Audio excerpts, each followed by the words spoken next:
Abra a tua Bíblia. Agora é momento da palavra de Deus. 2 Reis, capítulo 22, versos do 1 ao 13. 2 Reis 22, versos do 1 ao 13. Josias tinha 8 anos de idade quando começou a reinar, e reinou 31 anos em Jerusalém. A mãe dele chamava-se Gedida, filha de Adaías, e era de Boscate. Ele fez o que é justo aos olhos do Senhor, e andou nos caminhos do seu antepassado Davi, sem se desviar, nem para a direita e nem para a esquerda. No 18º ano do seu reinado, o rei Josias enviou o secretário Sefã, filho de Azalias e descendente de Mesulão, ao templo do Senhor, dizendo: vá ao sumo sacerdote Uquias e mande-o preparar a prata que foi trazida ao templo do Senhor, e que os guardas da porta recolheram do povo. Eles deverão entregar a prata aos homens encarregados de supervisionar a reforma do templo, para que possam pagar os trabalhadores que fazem os reparos do templo do Senhor, os carpinteiros, os construtores, os pedreiros. Além disso, comprarão madeira, pedra lavada para os reparos no templo. Contudo, eles não precisarão prestar contas da prata que lhes foi confiada, pois estão agindo com honestidade. Então o sumo sacerdote Euquias disse ao secretário Safã: encontrei o livro da lei no templo do Senhor. Repitam comigo: encontramos o livro da lei do Senhor. Vou continuar aqui a leitura. Ele o entregou a Safã, que o leu. O secretário Safã voltou ao rei e o informou: os teus servos entregaram a prata que havia no templo do Senhor e as confiaram aos trabalhadores, aos supervisores da obra do templo do Senhor. Depois o secretário Safã acrescentou: o sacerdote Uquias entregou-me um livro. Então Safã leu para o rei. Assim que o rei ouviu as palavras do livro da lei, rasgou as suas vestes e deu-lhe estas ordens ao secretário Uquias, a Aicã, filho de Safã, a Aquibor, filho de Micaias, ao secretário Safã e ao auxiliar do real Asaías: vão consultar o Senhor por mim, pelo povo e por todo o Judá, acerca do que está escrito nesse livro que foi encontrado. A ira do Senhor contra nós deve ser grande, pois os nossos antepassados não obedeceram às palavras deste livro, nem agiram de acordo com tudo que nele está escrito a nosso respeito. Vamos aplaudir a palavra do Senhor? Para você se situar nesta mensagem, projeta para mim o tema, por favor. Vamos ler comigo, todo mundo junto? Encontrando o Salvador. Alguém encontrou o Salvador no final de semana aí? Então deixa eu explicar o contexto para você entender rapidinho. É só para ficar mais fácil. O povo hebreus, e eu queria que vocês redobrassem atenção agora, porque é importante para a introdução. O povo hebreu estava escravizado no Egito. Deus levantou um libertador, Moisés, que tirou o povo da escravidão, e por 40 anos eles caminharam no deserto até a entrada de Canaã, que era a terra prometida. Caleb é quem liderava na entrada de Canaã, e Caleb conquistou aquela terra e fez a partilha da terra às tribos do povo hebreu. Tribos, lembra alguma coisa aí? Ah, tá. Agora, depois que eles fizeram a partilha e fizeram a liberação das terras, eles viveram um período de 200 anos que é conhecido como período dos juízes. E tem 12 juízes de Israel que são destaque, mas o povo não ficou satisfeito. E aí o povo clamou por um rei. Então Deus levantou o rei para eles. Primeiro rei quem foi? Saul. Segundo rei, Davi. Terceiro rei, Salomão. E depois de Salomão, um filho dele, ele cometeu um grande erro. Ele cobrou altos impostos, penas pesadas, e houve uma ruptura em Israel. 10 tribos formam o povo do norte, 2 tribos formam o povo do sul. O norte fica com o nome de Israel, o sul fica com o nome de Judá. E é neste contexto que está o nosso homem desta noite, o rei Josias. Josias é um dos 20 reis que tiveram o Judá. Lembra que foi dividido? Inclusive, quando lê a Bíblia, aqui precisa de atenção, porque o reino se divide em 2, e aí tem que descobrir qual o rei que ele está falando. Josias é o reino de Judá. Quando Josias assumiu, quantos anos ele tinha? 8 anos. Tem alguém do grupo aí que tem 8 anos? Então preste atenção nesta informação. Quando este menino assumiu, ele tinha 8 anos de idade. Só que aconteceu um problema. Ele encontrou um reino totalmente arrebentado. Por 57 anos, Judá vivia na idolatria. O avô e o pai de Josias eram idólatras. E eu queria fazer um parênteses aqui, para mim falar desta palavrinha chamada líder. As meninas que não casaram ainda aqui, solteira, levanta a mão. Preste atenção, meninas. Líder pode ser de uma família, líder pode estar falando de uma cidade, ou líder está falando de um país. Qualquer uma dessas fases, ou qualquer uma dessas situações, se o líder for bom, a família é abençoada. Mas se o líder é ruim, uma nação inteira é destruída. Então preste atenção, vocês são menininhas, um dia vão arrumar namorado, né? Então preste atenção. Ou o líder é um grande homem de Deus e vai liderar a sua família com absoluta bênção, ou se não for um homem de Deus, grande sofrimento. Amém? Eu profetizo sobre a vida de vocês que vocês vão arrumar homens segundo o coração de Deus. Tem homens aqui? Aqui. Homem foi chamado para ser líder. Amém? Quando você for liderar a sua casa, preste atenção, os meninos. Se você for um homem de Deus, a sua família será extremamente abençoada. Mas se você perder Deus, repete comigo, eu serei, os homens agora, eu serei um líder segundo o coração de Deus. E um líder segundo o coração de Deus nunca será chamado banana. Vira para quem está do seu lado e fala assim: eu sou macho de Deus. Sabe por que eu estou falando sobre líder? Porque aqui, preste atenção, ó, aqui tem muitas famílias. Pode ser a tua. Se na tua casa tiver um líder, se for um homem de Deus, sua família é extremamente abençoada.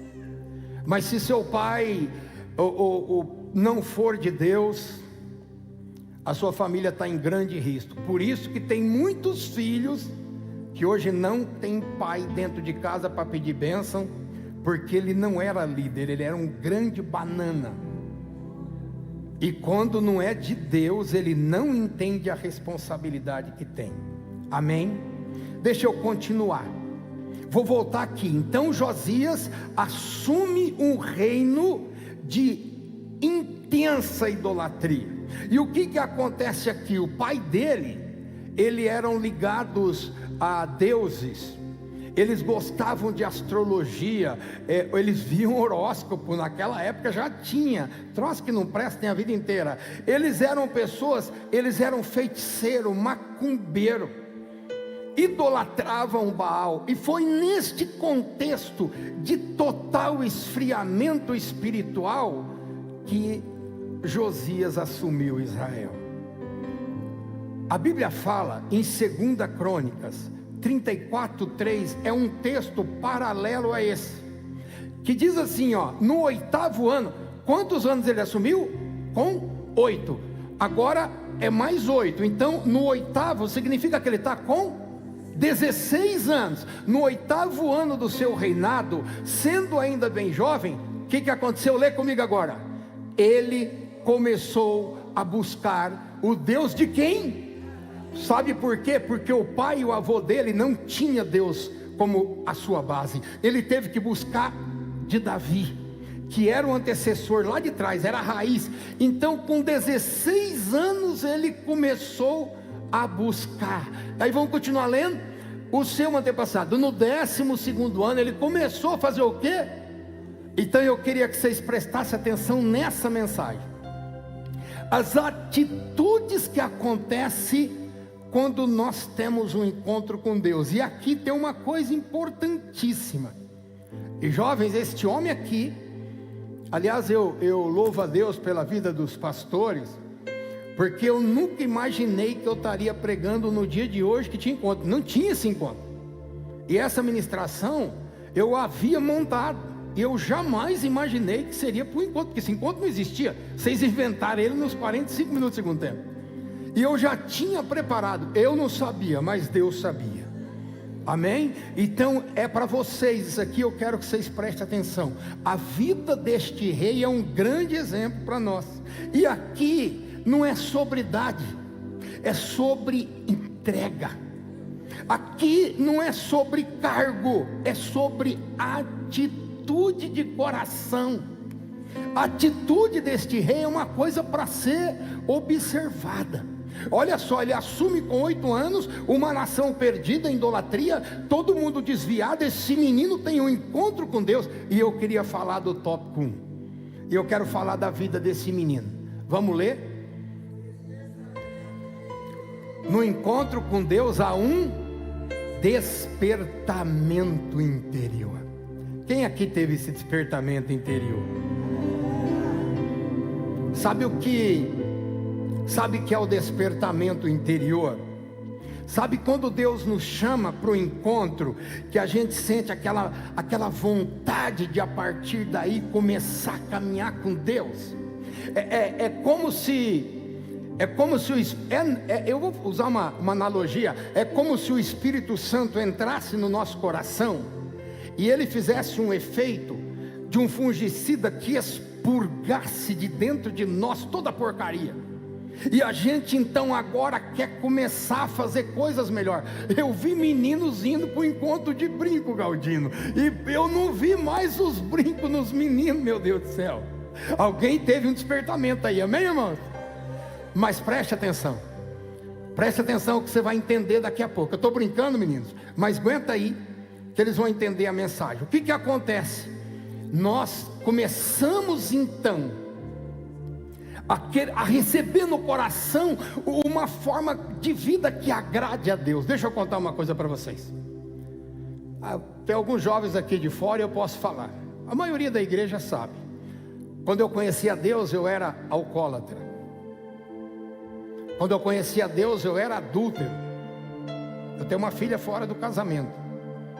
Quando eu conheci a Deus, eu tinha cometido um pecado. Eu fui cúmplice de um aborto. E aí, mesmo assim, mesmo tendo essa loucura, eu tinha os 2 pés no inferno. Mas a graça de Deus foi lá e me alcançou. Sabe, você pode ter entrado no encontro. Talvez você tinha dado muito trabalho para o seu pai e para sua mãe. Perdoe a igreja de eu estar falando mais com os meninos hoje, mas eu preciso falar com os meninos. É o encerramento do encontro. Talvez você já deu muito trabalho para sua mãe, para sua família. Você já deu muito problema, mas eu tenho certeza que se você teve este encontro com o Salvador, a partir de agora, a sua vida nunca mais será a mesma. Ah, pastor, quantos anos faz que o senhor teve o encontro? 31. E depois disso, nunca mais bebi uma gota de álcool, nunca mais cometi um adultério. E faz 31 anos que eu vivo na presença de Deus. Sabe o que acontece no despertamento? Deus planta no seu coração e fala assim: você agora é uma nova vida. Deus diz assim: você agora é uma nova criatura. E Deus, vou usar um termo simples, Deus tatua no tua testa e no seu coração: você é selada no Espírito Santo de Deus. Ainda um glória a Deus aí. Tá bom, pastor, então tendo um encontro com Deus, então fica só no despertamento? Não, são fases. Sabe o que acontece na segunda parte? Vamos ler? O que eles encontraram? O livro da vida. Vamos ler do versículo 8 ao 13. Diz assim, do 8 ao 13: então o sumo sacerdote Hilquias disse ao secretário Safã: encontrei o livro no templo do Senhor. Eu vou no versículo 11 direto, tá, Maria? Assim que o rei ouviu as palavras do livro da lei, rasgou as suas vestes e deu estas ordens ao sacerdote Hilquias, a Aicã, filho de Safã, Aquibor, filho de Micaia, ao secretário Safã, vão consultar o Senhor. Ele está dizendo assim: por mim, pelo povo e tudo acerca do povo que está escrito neste livro que foi encontrado. Aí ele fala: a ira do Senhor contra nós deve ser grande, porque nós estamos vivendo em muito pecado. Sabe o que significa encontrar o livro? Encontrar o livro, este livro. Sabe o que significa encontrar esse livro? Significa ouvir Deus falando conosco. Deus falou com você lá no encontro? Pode dar um glória a Deus aí. Sabe uma coisa, quando acontece, quando a gente ouve o livro, a gente reconhece que nós somos pecadores.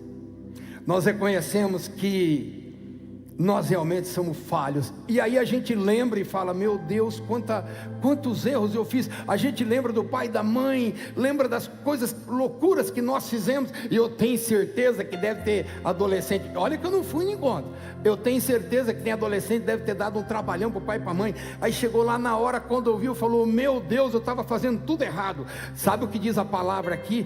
Que ele rasgou as vestes. Você sabe o que significa rasgar as vestes? Significa rasgar o coração e apresentar todos os pecados para Deus. Vocês fizeram isso? Então vocês tiveram encontro com Deus. Agora nós precisamos entender o seguinte: olha, primeiro, o encontro com Deus. Segundo, ouvir a palavra de Deus e ser confrontado por ela. Você sabe o que significa a palavra de Deus nos confrontando? Significa que nós temos que ter alguma atitude. A palavra de Deus nos confronta. Alguns podem ficar indiferentes, estão nem aí. Algumas pessoas podem falar: não é comigo. Outros podem arrumar desculpa.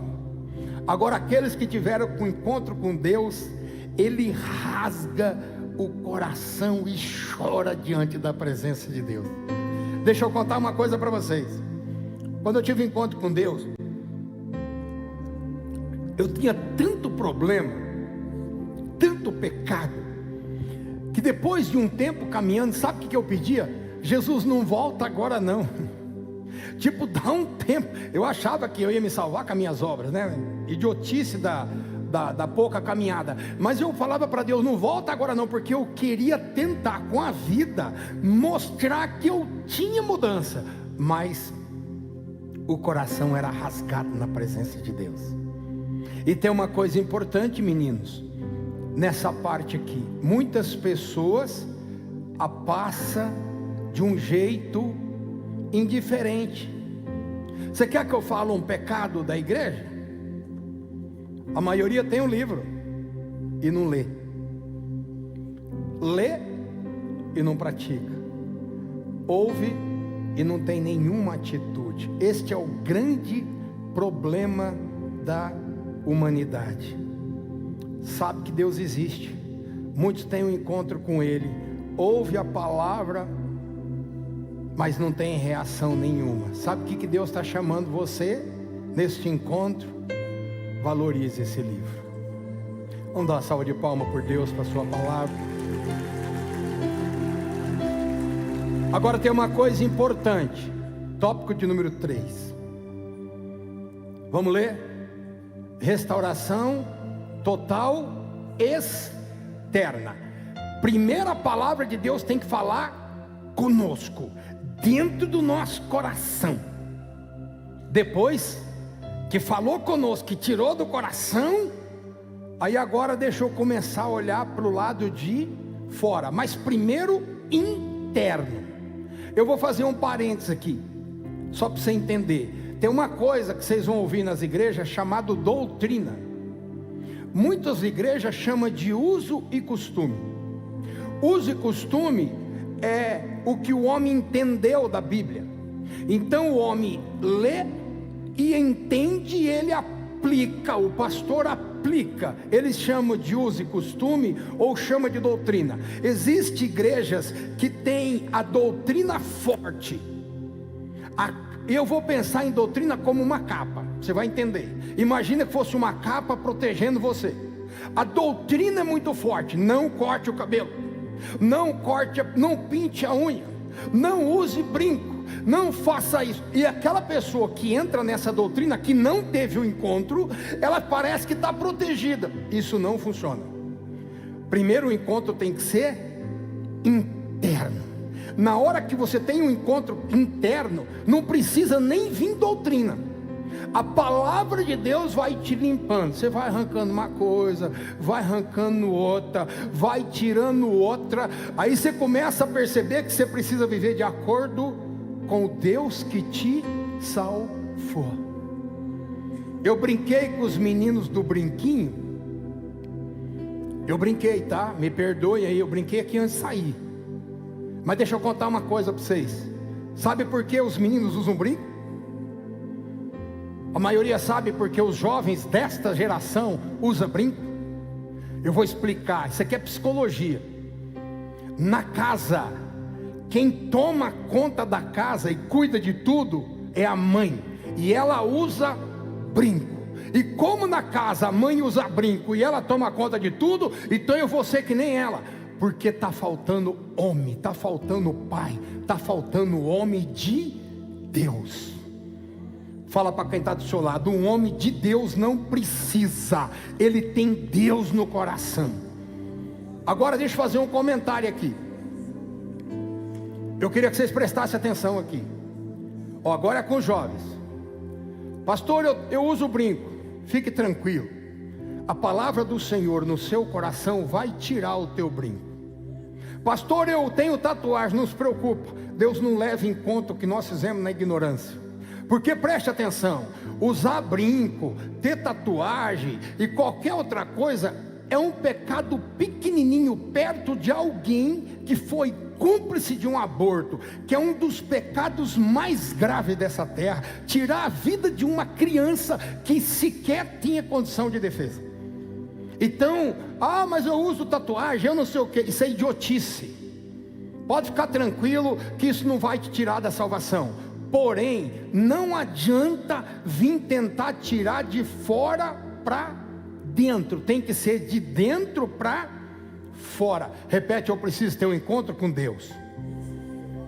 E depois do encontro com Deus, todas as coisas para fora se alinham.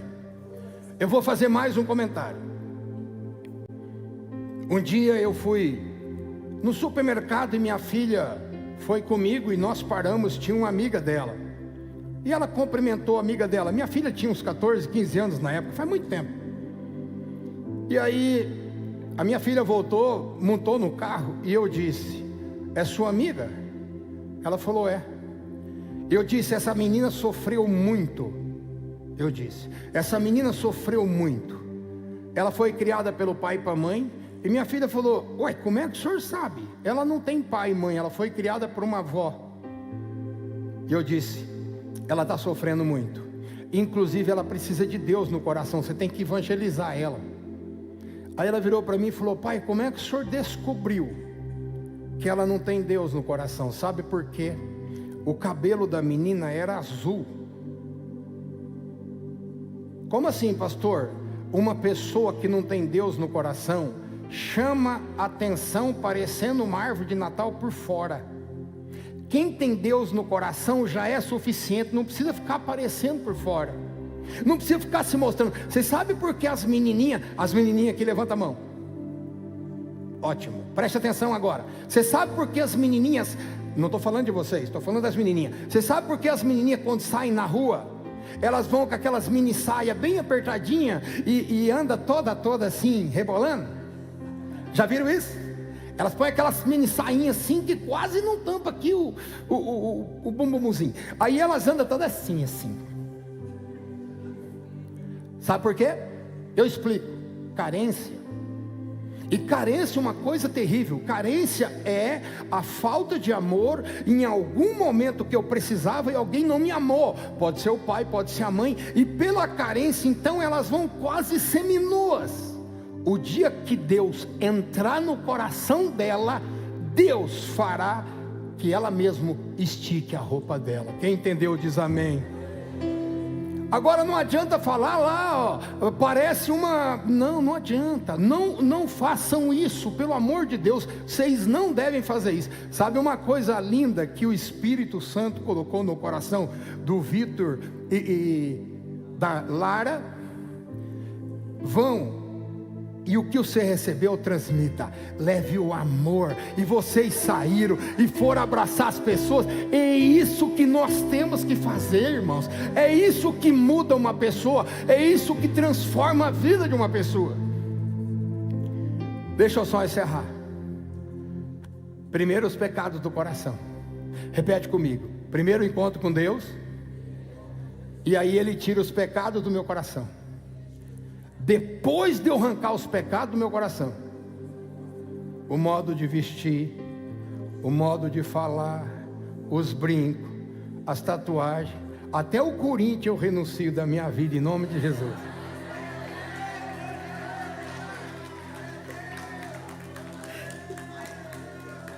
Ó, não adianta.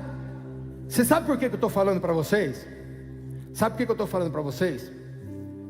Para vocês terem sabedoria, porque Deus vai usar muito vocês nessa igreja, muito. Olha, eu creio muito naquilo que Deus faz através dos meninos. Vocês sabem por que eu não fui lá? Porque o pastor Ricardo e o pastor Frederico, além de ter capacidade suficiente, eles são mais mansinhos. O pessoal me acha às vezes bravo, então eu nem vou para atrapalhar. Mas eu creio muito naquilo que Deus vai fazer através da vida de vocês.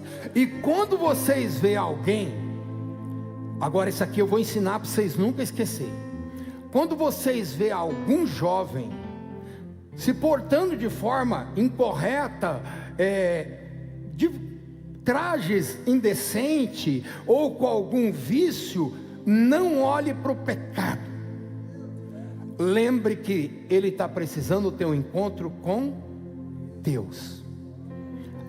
Agora, uma orientação para as meninas para me encerrar. Vocês vão arrumar namorado.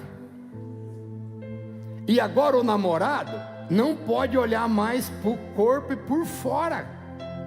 Porque vocês aprenderam que nós precisamos olhar o que a pessoa tem por dentro. Então ele pode ser até meio feinho, mas se ele tiver Deus, a nota é 10. Agora não adianta ser um boyzinho, entendeu? Não adianta ser um boyzinho, todo bonitinho, todo tatuadinho. Sem Deus é uma destruição. As meninas repetem comigo: eu entendi, pastor, não vou errar. O líder da minha família será um homem de Deus. Agora eu queria encerrar falando para vocês o seguinte: eu não sei se vocês já tinham essa experiência, ou se vocês tiveram essa experiência, mas preste atenção, isso funciona com todo mundo. Primeiro, a restauração interna, depois a restauração externa. Eu vou fazer uma crítica. Não adianta, essa igreja aqui, ela não obriga, as mulheres usam calça. uma mulher com Deus e de calça vai pecar muito menos do que uma mulher de saia sem Deus no coração. Ela vai arrancar saia em qualquer lugar da vida. Então ouçam isso, não sejam seduzidos pela doutrina pesada, mas sejam seduzidos pelo Salvador que ama e quer a sua vida limpa e restaurada. Amém, queridos? Tema da pregação, vamos ler? Encontrando o Salvador. Tem um nome, qual é? Atos 4:12. Não há debaixo do céu outro nome dado que nós devamos ser salvos, a não ser o nome do Salvador Jesus. Quem teve um encontro com o Salvador Jesus, dê um glória a Deus. Vamos aplaudir, vamos ficar de pé.